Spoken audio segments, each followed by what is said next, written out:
Millionaire sees his ex-wife with twins in a hospital and is left speechless. David Parker's penthouse apartment, perched high above the Chicago skyline, was a masterpiece of modern design. Floor-to-ceiling windows offered breathtaking views of Lake Michigan. The sleek furniture was custom-made, and the artwork adorning the walls was worth more than most people's homes. It was a testament to his success, a symbol of the empire he had built from the ground up. Yet, it felt profoundly empty. David, at 58, was a man who had achieved everything he had ever set out to achieve and found it wanting. He was the CEO of Parker Industries, a multinational corporation that dealt in software development, a company he had founded in his garage with nothing but a brilliant idea and relentless ambition. He was a self-made millionaire, featured in Forbes and Fortune, lauded as a visionary, a titan of industry. But his success had come at a steep price. His first marriage, to Sarah, had crumbled under the weight of his ambition and a devastating medical diagnosis. His current relationship with his daughter, Olivia, from his second, equally brief marriage, was strained, to say the least. Olivia, at 22, was a bright, artistic soul who viewed her father's wealth with a mixture of disdain and resentment. Olivia was currently in the hospital, the reason for David's unusually disheveled appearance. He hadn't slept properly in days. His usually impeccably tailored suit was wrinkled, his tie was askew, and his silver hair, normally meticulously styled, was slightly unkempt. Olivia had a rare autoimmune disease, and her condition had taken a turn for the worse. The doctors were running tests, trying different treatments, but the prognosis was uncertain. David paced the sterile white hallway of Northwestern Memorial Hospital, his expensive leather shoes clicking softly on the polished floor. He felt a familiar knot of anxiety tightening in his chest. He was a man used to control, to having all the answers, to being able to solve any problem with a phone call or a check. But this was beyond his control. He was helpless, at the mercy of forces he couldn't comprehend. He rubbed his tired eyes, trying to focus. He had always prided himself on his rationality, his ability to make tough decisions, to remain unemotional in the face of adversity. But Olivia's illness had shaken him to his core. It had exposed a vulnerability he had long suppressed, a fear he had tried to ignore. Before the divorce, David had been a different man, or at least he remembered himself that way. He was still driven, still ambitious, but there was a warmth, a lightness to him that had since vanished. He and Sarah had been deeply in love, had shared dreams of a big family, a house filled with laughter and children. That dream had died a slow, agonizing death, a victim of misdiagnosis and misplaced blame. Now, years later, David was a shell of his former self. He had the wealth, the power, the status, but he was profoundly alone. His penthouse, for all its luxury, felt like a sterile palace, a monument to his loneliness. He had traded his happiness for success, and he was beginning to realize that he had made a terrible bargain. The beeping of medical equipment and the hushed whispers of nurses were a constant reminder of the fragility of life, the things that truly mattered, the things he had lost. He looked out the window at the vast expanse of the lake, the shimmering city lights, and felt a profound sense of emptiness, a void that no amount of money could ever fill. David and Sarah met in college at Northwestern University. He was a driven, ambitious computer science major. She was a compassionate, artistic English major. They were an unlikely pair, but they were drawn to each other's differences, to the spark that ignited between them. They married shortly after graduation, filled with youthful optimism and dreams of a bright future. They bought a small, charming house in Evanston, a suburb just north of Chicago. David started his company, working tirelessly from their garage. Sarah taught English at a local high school, nurturing young minds with her passion for literature. They were happy in that simple, uncomplicated way of young love. They spent weekends exploring the city, picnicking in Lincoln Park, attending concerts and plays. They dreamed of having a big family, of filling their home with the sounds of children's laughter. But after a few years of trying, they realized that something was wrong. Sarah wasn't getting pregnant. They consulted doctors, underwent tests, and the news was devastating. The initial diagnosis pointed towards male factor infertility. David's sperm count was exceptionally low, making natural conception highly unlikely.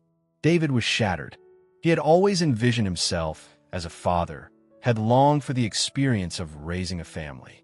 The diagnosis felt like a personal failure, a blow to his masculinity. He became withdrawn, distant, throwing himself even more intensely into his work. Sarah tried to be supportive, to reassure him that they could explore other options, like adoption or IVF. But David was resistant. He couldn't shake the feeling that he was somehow less of a man, that he had failed her. The strain on their marriage grew. The laughter and joy that had once filled their home were replaced by silence, resentment, and unspoken accusations. They argued frequently, their words fueled by frustration and disappointment. David, blinded by his own pain and insecurity, began to blame Sarah. He irrationally convinced himself that she was somehow responsible, that she wasn't trying hard enough, that she didn't want children as much as he did. It was a cruel and unfair accusation, but he couldn't see past his own hurt. One particularly heated argument ended with David delivering the crushing blow. "I can't do this anymore, Sarah," he said, his voice cold and devoid of emotion. "I want a divorce. I want a chance to have a family." Sarah was devastated. She had loved David with all her heart, had stood by him through thick and thin, had supported his dreams, had endured his moods. His words felt like a betrayal, a knife twisting in her heart. She pleaded with him, begged him to reconsider, to seek counseling, to try to work things out.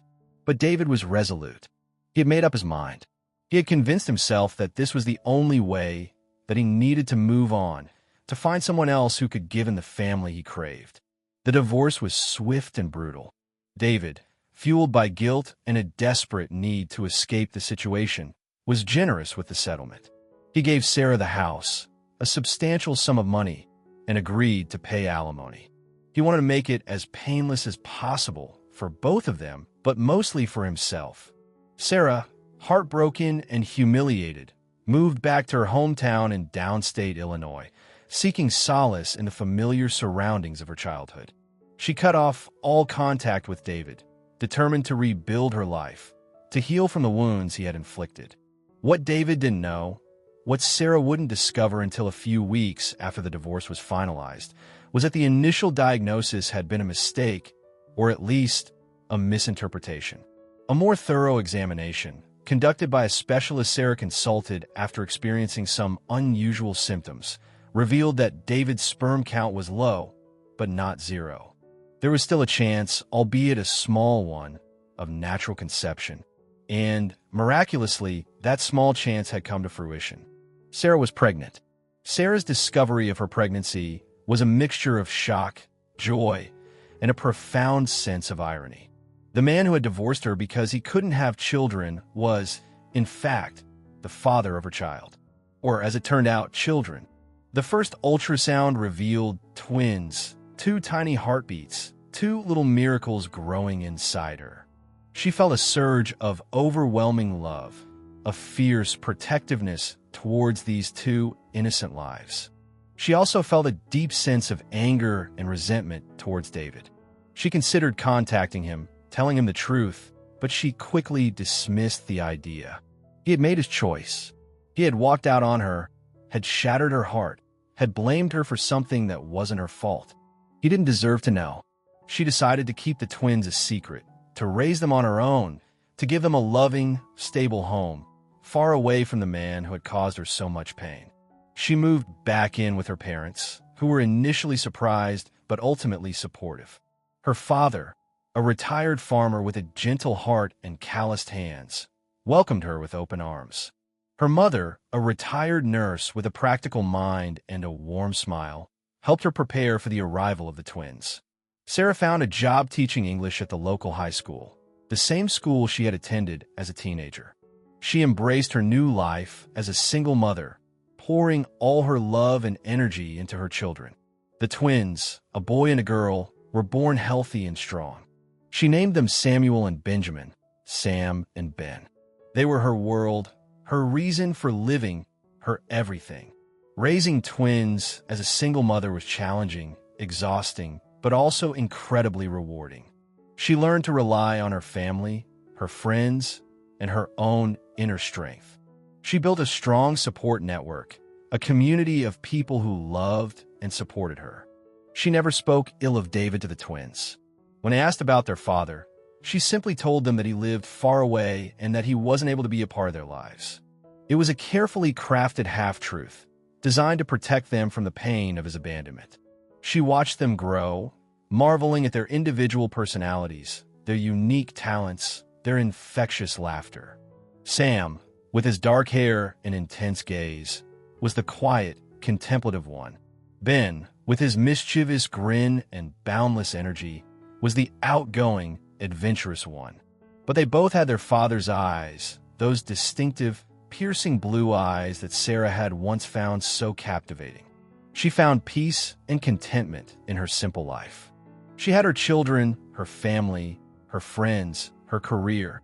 She had built a good life, a stable life, a life filled with love and purpose. She had moved on, or so she thought. The secret she carried was a heavy burden, but it was a burden she was willing to bear for the sake of her children.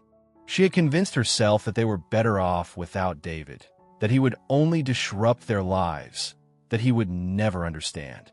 The hospital encounter, however, was about to challenge all of her carefully constructed beliefs. The sterile smell of antiseptic, the hushed whispers of nurses, the rhythmic beeping of monitors. These were the sounds and smells that filled David's world as he paced the hallway outside Olivia's room. He stopped at the window, staring out at the city lights, his mind racing. He saw a familiar figure approaching, pushing a wheelchair. It was Sarah. His heart skipped a beat. He hadn't seen her in over 10 years. She looked different, older, of course, but still possessed that same quiet strength, that same gentle beauty that had captivated him all those years ago. But it wasn't Sarah that caught his attention. It was the two boys in the wheelchair. Twins. Boys who looked to be around 9 or 10 years old. Boys with dark hair as eyes. Those unmistakable blue eyes. Sarah stopped in front of him, her face registering a mixture of shock and disbelief. She hadn't expected to see him here, hadn't expected to see him ever again.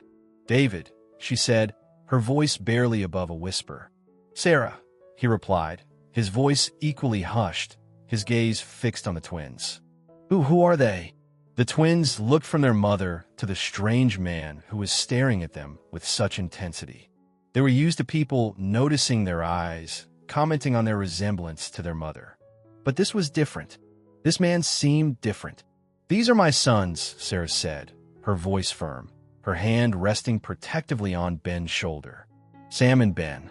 They look like—" David stammered, unable to finish the sentence. "Like you," Sarah finished for him, her voice cold, her eyes meeting his with a mixture of defiance and pain. "They're your sons, David. I found out I was pregnant shortly after you divorced me." The words hit David like a physical blow. He staggered back, his legs feeling weak, his mind reeling. He felt a wave of nausea, a surge of overwhelming emotion. He had sons, twins. He had missed their entire lives. But the doctors said, he stammered, his voice choked with emotion. "The doctors were wrong," Sarah said, her voice sharp. "Or at least, they misinterpreted the results. Your count was low, but not zero. We were just unlucky, until we weren't." David stared at the twins, his mind struggling to comprehend the reality of the situation. He saw his own features, his own mannerisms, reflected in these two young boys he had never known. He felt a pang of regret, so profound it almost brought him to his knees. Why didn't you tell me?" he asked, his voice barely audible. Sarah's eyes flashed with anger. "Why should I have?" she retorted. "You made your choice, David. You walked out on me. You said you wanted a family, but you didn't want me. You didn't want us." The twins, sensing the tension, looked from their mother to their father, their faces filled with confusion and apprehension. They had never seen their mother this angry, this upset. "Mommy," Ben asked, his voice small and uncertain. "Who is this man?" He's your father," Sarah said, her voice softening slightly. She knelt down beside the wheelchair, placing a reassuring hand on each of their shoulders. "It's a long story, boys. I'll explain everything later." David, overwhelmed by the situation, reached out a hand towards the twins, but then hesitated, retracting it. He didn't know what to say, what to do. He had no right to intrude on their lives, to disrupt the peace and stability Sarah had so carefully built. I need some air," he stammered, turning and walking away, his legs feeling heavy, his heart aching with a mixture of regret, guilt, and a strange, unexpected surge of longing. He left Sarah and the twins standing there, watching him go, the silence broken only by the beeping of medical equipment and the hushed whispers of the hospital staff. The sterile palace had just become a lot colder. The days following the hospital encounter were a blur for David. He couldn't eat, couldn't sleep, couldn't concentrate. The image of Sarah and the twins was seared into his memory. He replayed the conversation in his mind, over and over, each time the pain of regret intensified. He had to know the truth, the whole truth. He couldn't rely on Sarah's words alone. He needed proof, medical proof. He contacted his lawyer, the same discreet and trustworthy man who had handled his divorce and the anonymous trust fund for Ethan and Emily, a detail he hadn't yet revealed to Sarah, and instructed him to obtain copies of his medical record from the original fertility clinic. It took a few days, but the records finally arrived. David sat in his office, the thick file on his desk, his hands trembling as he opened it. He read through the reports, the test results, the doctor's notes. The truth was undeniable. The initial diagnosis had been a misinterpretation. His sperm count was low, yes, but not zero.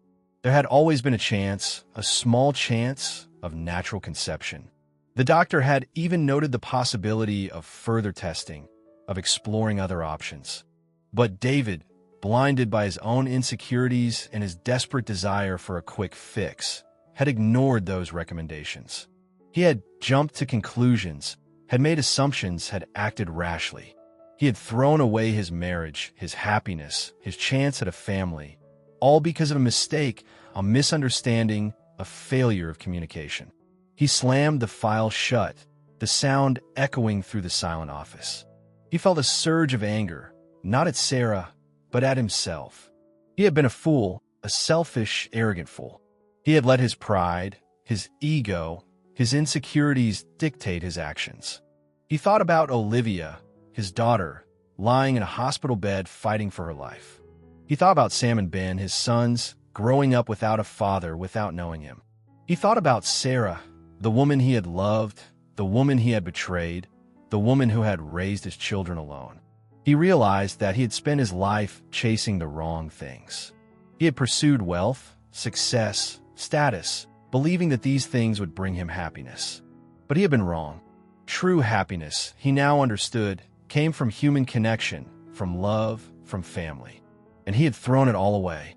He picked up the phone and called his doctor, scheduling an appointment for a new round of fertility testing. He needed to know, for sure, what his current situation was. He also called a therapist, realizing that he needed professional help to process his emotions, to deal with his guilt and regret, to find a way to move forward. He knew that he couldn't undo the past, couldn't erase the pain he had caused, but he could, perhaps, try to make amends, to find a way to be a part of his sons' lives, even if it was in a limited capacity. He could also focus on Olivia, on being there for her, on supporting her through her illness. He had a long, difficult road ahead of him. He had bridges to build, wounds to heal, and a lot of self-reflection to do. But for the first time in a long time, he felt a flicker of hope, a sense of purpose. He had been given a second chance, a chance to redefine his life, to find meaning and happiness in the things that truly mattered. He wouldn't waste it. The reckoning had been painful, but it had also been necessary. It had forced him to confront his flaws, his mistakes, and his deepest regrets. Now, he had to find a way to learn from them, to grow from them, to become a better man. Sarah, after the initial shock of seeing David at the hospital, had retreated behind a wall of icy composure. She had dealt with his presence with a cold efficiency, revealing the truth about the twins with a mixture of defiance and pain. But beneath the surface, she was a turmoil of emotions. She had spent years building a protective barrier around herself and her children, shielding them from the hurt of David's abandonment. She had convinced herself that they were better off without him, that he would only disrupt their lives, that he would never understand. Now he was back, a ghost from her past, a reminder of the pain he had inflicted, a threat to the stability she had so carefully constructed. She drove home in silence, the twins unusually quiet in the back seat, sensing the tension. She tucked them into bed, kissed them goodnight, and then sat alone in her living room, staring out at the darkened street. She felt a mixture of anger, resentment, fear, and a strange, unexpected flicker of something else. Something she couldn't quite define. She thought about the early years of their marriage, the happy times, the shared dreams, the simple joys. She remembered the pain of his departure, the crushing weight of his betrayal, the struggle to rebuild her life. She remembered the joy of discovering she was pregnant, the fear, the determination to raise her children alone. She had never hated David. She had been hurt, angry, disappointed, but she had never allowed herself to be consumed by bitterness. She had focused on her children, on providing them with a loving, stable home. She had found strength in her family, her friends, her community.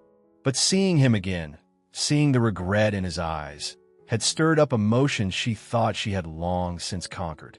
She saw the pain he was carrying, the burden of his guilt.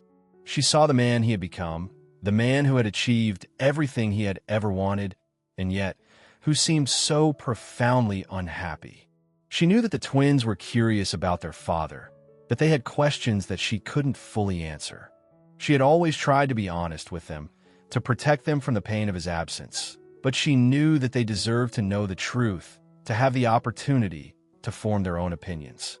But she was also fiercely protective of them. She wouldn't allow David to waltz back into their lives, to disrupt the peace and stability she had worked so hard to create. She wouldn't allow him to hurt them, to disappoint them, to abandon them again. She received a phone call from him a few days later. He apologized, again, for his past actions. He expressed his desire to get to know the twins, to be a part of their lives. Sarah listened to his words, her heart pounding in her chest. She felt a mixture of anger, resentment, and a strange, unexpected flicker of hope. But she remained firm. "I don't know, David," she said, her voice cold and distant. "I need time to think. I need to protect my children. They've been through enough." "I understand," he replied, his voice filled with resignation. I want to make things right. I want to be a father to them, if they'll let me." "It's not that simple," Sarah said. "You can't just erase 10 years of absence. You can't just walk back into their lives and expect everything to be okay." "I know," he said, "but I have to try." Sarah ended the call, feeling more confused than ever. She didn't know what to do. She didn't know what was best for her children. She didn't know what was best for herself. She had built a wall around her heart, a wall of protection, a wall of defense. But that wall was now showing cracks, and she wasn't sure if she could hold it together. The encounter at the hospital and David's subsequent phone call had forced her to confront the past, to reevaluate her present, and to consider a future she had never imagined. Sam and Ben, initially confused and apprehensive about the encounter at the hospital, gradually began to process the information, to ask questions, to express their feelings. They had grown up without a father, had accepted his absence as a fact of life. They had a loving mother, supportive grandparents, and a close-knit community. They had never felt the lack of a father figure, at least not consciously. But now, suddenly, their father was a real person, a man with a face, a name, a history. A man who had abandoned them, a man who had caused their mother pain, a man who was now expressing regret and a desire to be a part of their lives. Sam, the quieter, more introspective twin, was initially wary of David. He had inherited his mother's protective instincts, her tendency to build walls around her heart. He had seen the pain in his mother's eyes, the anger she had tried to conceal. He was skeptical of David's motives, suspicious of his sudden appearance.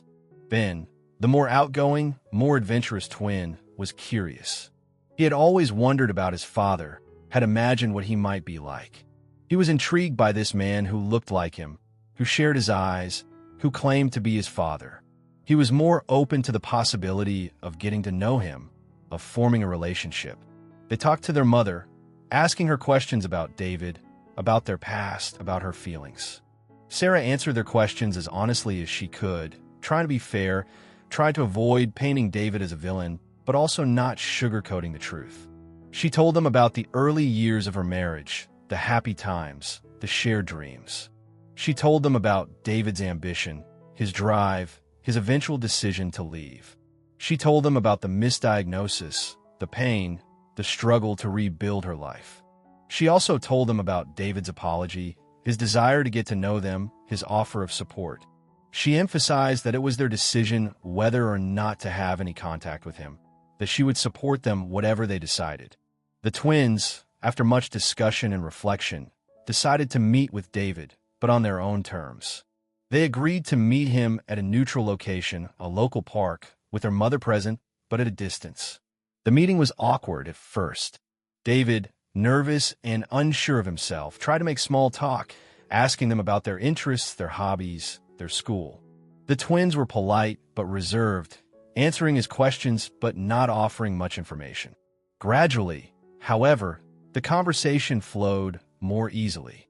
David told them about his life, his work, his regrets. He didn't try to excuse his past actions, but he explained his motivations, his insecurities, his mistakes. Sam, initially skeptical, began to see a different side of his father. He saw the genuine remorse in his eyes, the sincerity in his voice. He realized that David was not a monster, but a flawed, imperfect human being who had made mistakes.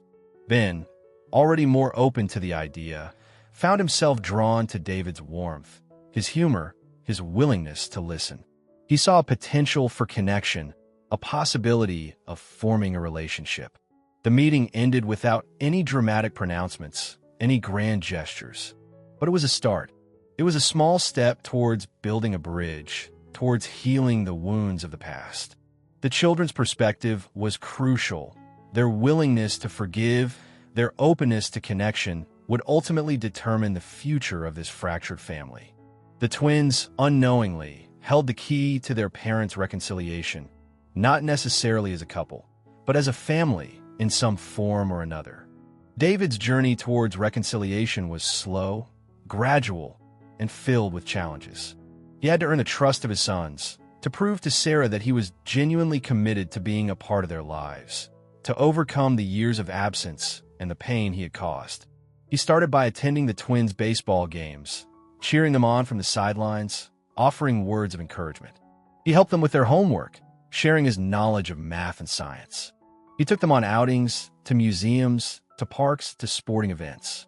He also continued to support Olivia, visiting her in the hospital, reading to her, talking to her, simply being there for her. Her condition remained precarious, but his presence seemed to give her strength, to lift her spirits. He realized that he had neglected his relationship with Olivia for far too long, focusing on his career and his own problems. He was determined to make up for lost time, to be the father she deserved. He and Sarah gradually developed a more civil, even friendly, co-parenting relationship. They learned to communicate effectively, to work together for the well-being of their children. They didn't always agree, but they respected each other's opinions, and they always put the needs of the twins first. David never pressured the twins to call him dad. He understood that he hadn't earned that title, that it was something that had to be given freely, not demanded. He was content to be David, their father, a presence in their lives, a source of support and guidance. He attended therapy and shared a lot with the therapist. He learned to be patient. He also accepted the fact that he and Sarah would be friends and parents, but nothing else. Over time, a new kind of family dynamic emerged. It wasn't the traditional nuclear family he had once envisioned, but it was a family nonetheless. It was a family built on forgiveness, resilience, and a shared commitment to the well-being of the children. David eventually sold his company, realizing that he no longer needed the stress, the pressure, the constant pursuit of wealth. He had enough money to provide for his children, to ensure their future, to live comfortably. He decided to focus on the things that truly mattered: his family, his health, his personal growth. He started a foundation dedicated to supporting families affected by infertility and rare diseases. He used his wealth and his influence to make a positive difference in the world, to give back to the community, to help others who were struggling. He found a new kind of wealth, a wealth that couldn't be measured in dollars and cents. It was the wealth of human connection, of love, of forgiveness, of second chances. It was the wealth of seeing his sons grow into fine young men, of witnessing Olivia's resilience in the face of adversity, of building a respectful and supportive relationship with Sarah. The ending was bittersweet. Olivia's health remained a constant concern, and there were always challenges to navigate. But there was also hope, healing, and a renewed sense of purpose. David had learned that true wealth wasn't about material possessions, but about the richness of human relationships, the enduring power of family, and the importance of living a life filled with love, compassion, and forgiveness. He had found his way back, not to the life he had lost, but to a new life, a different kind of life, a life that was in its own way more fulfilling, more meaningful, more real. The sterile palace had been replaced by a home, imperfect but filled with love, a testament to the enduring power of the human spirit to heal and to grow, even in the face of adversity. The American dream, for David, had finally found its true meaning.